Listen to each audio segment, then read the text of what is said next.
ಇದು ಈ ಏರಿಯಾ ಒಂಥರ ಹೈಟೆಕ್ ಆಗ್ತಿದೆ ಅನ್ನೋಂಥದ್ದು ಸರ್. ಹಿಂದೆ ಈ ಏರಿಯಾ ತುಂಬಾ ಗಾಂಜಾ, ಸಣ್ಣ ಮಕ್ಕಳ ಕೈಯಲ್ಲಿಂದ ಹಿಡಿದು ದೊಡ್ಡವರಿಗೂ ಕೂಡ ಗಾಂಜಾ ಸಿಗ್ತಿತ್ತು.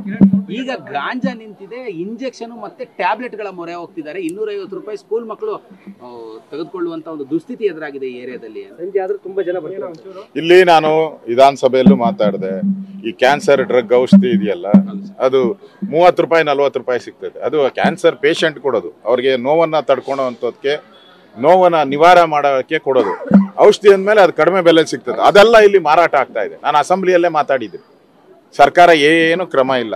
ಆಗಿ ಮಾತಾಡಿ 1 ತಿಂಗಳಾಯ್ತು, ಒಬ್ಬರನ್ನು ಅದ್ರ ಬಗ್ಗೆ ಬಂಧಿಸಿಲ್ಲ, ಒಬ್ಬರ ಮೇಲೆ ಕ್ರಮ ತೆಗೆದುಕೊಳ್ಳಿಲ್ಲ. ನಾವು ಉದಾಹರಣೆ ಎಲ್ಲ ಕೊಟ್ಟೆ, ಜಯನಗರ ಆಸ್ಪತ್ರೆ ಉದಾಹರಣೆ ಕೊಟ್ಟೆ ನಾನು.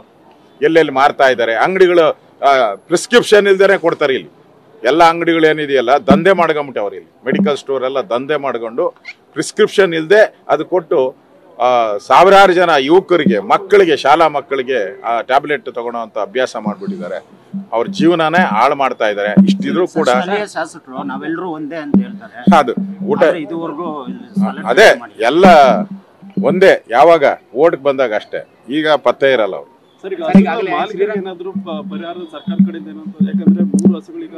ನೋಡಿ, ಅದು ಸುಮಾರು 20 ಲೀಟರ್, ಒಂದೊಂದು ಹಸುನು ಕೂಡ 20 ಲೀಟರ್ ಹಾಲು ಕೊಡ್ತಾ ಇತ್ತು. ಅದರಲ್ಲೇ ಜೀವನ ಅವರು. ನೋಡಿ ಹೇಗೆ ಎಲ್ಲ ಮೊಲೆನೆಲ್ಲ ಕುಯ್ದಾಕ್ಬಿಟ್ಟಿದ್ದಾರೆ. ಹಸುವಿನ ಮೊಲೆಗಳು ಕುಯ್ದಾಕಿದ್ದಾರೆ. ಒಂದು ಹಸುಗೆ ಕಾಲೇ ಕತ್ತರಿಸ್ಬಿಟ್ಟಿದ್ದಾರೆ. ಒಂದು ಹಸು ಬದುಕೋದೇ ಕಷ್ಟ ಇದೆ. ಇನ್ನು ಒಂದು ಹಸು ಬದುಕೋ ಅಂತ ಒಂದು ಸ್ಥಿತಿಯಲ್ಲೇ ಇಲ್ಲ. ಅಂದ್ರೆ ಇನ್ನ ಇದು ಆ ಹಸುವಿನ ಕೆಚ್ಚಲನ್ನು ಕಟ್ಟಾದ್ಮೇಲೆ ಇನ್ನು ಹಾಲು ಕರೆಯೋ ಪ್ರಶ್ನೆನೇ ಇಲ್ಲ.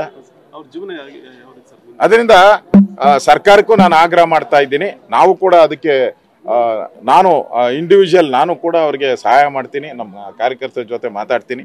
ಸರ್ಕಾರನು ಕೂಡ ಕ್ರಮ ತೆಗೆದುಕೊಳ್ಬೇಕು, ಸಹಾಯ ಮಾಡಬೇಕು. ಇಲ್ಲ ಅಂತ ಹೇಳಿದ್ರೆ ಸರ್ಕಾರ ಅವ್ರ ಪರವಾಗಿದೆ, ಜಿಹಾದಿಗಳ ಪರವಾಗಿದೆ ಅನ್ನೋದು ಸ್ಪಷ್ಟವಾಗಿ ಅರ್ಥ ಆಗ್ತದೆ. ಶ್ರೀರಂಗಪಟ್ಟಣದ 80ಕ್ಕೂ ಹೆಚ್ಚು ಜಮೀನುಗಳಿಗೆ ಆರ್ಟಿಸಿಗಳಲ್ಲೆಲ್ಲವೂ ಕೂಡ ವಕ್ಫ್ ಆಸ್ತಿ ಅಂತ ಬಂದಿದೆ ಅಂತೆ ಸರ್. ಅಲ್ಲಿರೋ ಹೋರಾಟಗಾರರು ಮತ್ತೆ ಎಲ್ಲರೂ ಕೂಡ ಆಕ್ರೋಶ ವ್ಯಕ್ತಪಡಿಸಿದ್ದಾರೆ. 80 ಆಸ್ತಿಗಳ ಮೇಲೆ ವಕ್ಫ್ ಬೋರ್ಡ್. ಇಲ್ಲೂ ನೋಡಿ, ಇಲ್ಲೂ ದೇವಸ್ಥಾನ ಪಕ್ಕದಲ್ಲೇ ವಕ್ಫ್ ಬೋರ್ಡ್ ಹಾಕೊಂಬಿಟ್ಟಿದ್ದಾರೆ.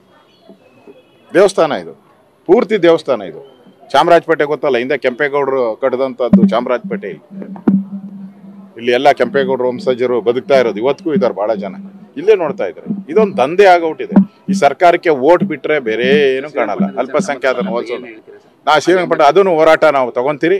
ಈಗ ಅಲ್ಲೂ ನಾನು ಭೇಟಿ ಮಾಡಿದ್ದೆ. ನಾನು ಹೋಗಿ ಭೇಟಿ ಮಾಡಿ ಶಾಲೆಯನ್ನು ಉಳಿಸಿದ್ದೀನಿ, ಒಂದು ದೇವಸ್ಥಾನನ ಉಳಿಸಿದ್ದೀನಿ, ಪಾಣಿನೆಲ್ಲ ಚೇಂಜ್ ಮಾಡಿಸಿ ಬಂದಿದ್ದೀನಿ. ಈ ಸರಿನೂ ಕೂಡ ಅದನ್ನ ನಾನು ಯಾವ್ದಾವ ದಾಖಲೆಗಳನ್ನ ತೆಗೆದುಕೊಂಡು ಆ ಪಾಣಿನ ತಿದ್ದುಪಡಿ ಆಗೋವರೆಗೂ ನಾನು ಹೋರಾಟವನ್ನ ಮಾಡ್ತೀನಿ. ಅಲ್ಲೇ ಕೂತ್ಕೊಂತೀನಿ, ಅಲ್ಲೇ ಧರಣಿನೂ ಕೂಡ ನಾನು ಮಾಡ್ತೀನಿ.